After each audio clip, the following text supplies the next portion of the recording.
We're still with Thandi in the cub. She's still posing beautifully. He's just being, well, him. He's bounding around all over the show, can't sit still for more than 2 seconds, irritates her, then goes down and chases impalas around and lies on stumps, and generally just has ants in his pants, which is pretty typical of him and his age group.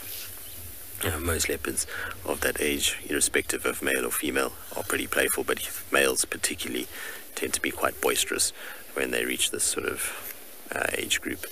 So I suspect that he won't sit still for long. He keeps kind of looking at Mom from where he's sitting.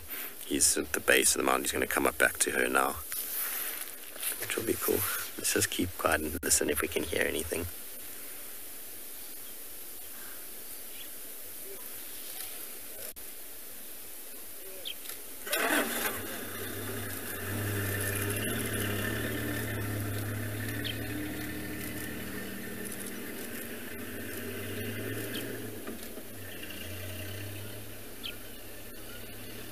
Fortunately, the car ruined my sound experiment to see if she was going to talk to him or not. There is also a male lion that's roaring very close. It doesn't sound like he's far at all, maybe just on the other side of Chitwa Dam. She doesn't seem to be too perturbed by it at this stage, but there's definitely a lion around in the area as well. It's come closer since we first heard it down at the dam. When we were kind of looking at the birds and the hippos. It's definitely moving towards Chitwa rather than away from.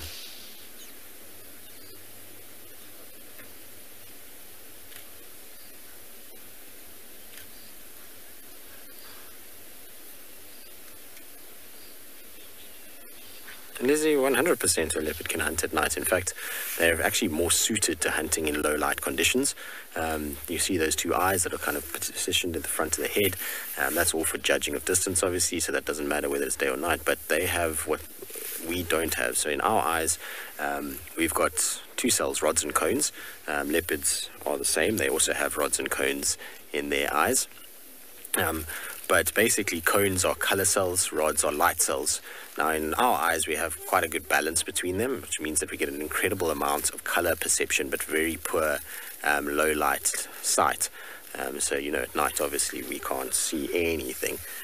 Whereas with a leopard, they've sacrificed a lot of their color vision to be able to see in the dark. So they have a lot more rod cells, and that means that they are able to see even in fairly dark conditions, which is pretty cool. This is amazing. So enjoying these two this morning. The tails, though, are my favorite. It's so expressive in a leopard. So that, coupled with that, they've got whiskers, an incredible sense of smell, means that at night they are able to start seeing a lot better than a lot of the prey animals, and then they come into their own.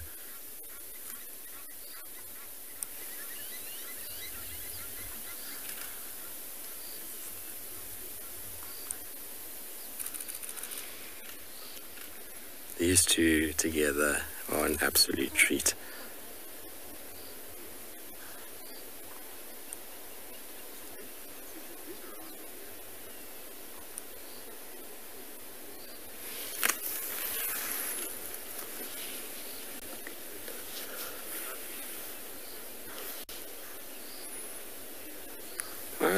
Yes, I mean, they won't know exactly, okay, there's a leopard, but this lion probably can hear these alarm calls.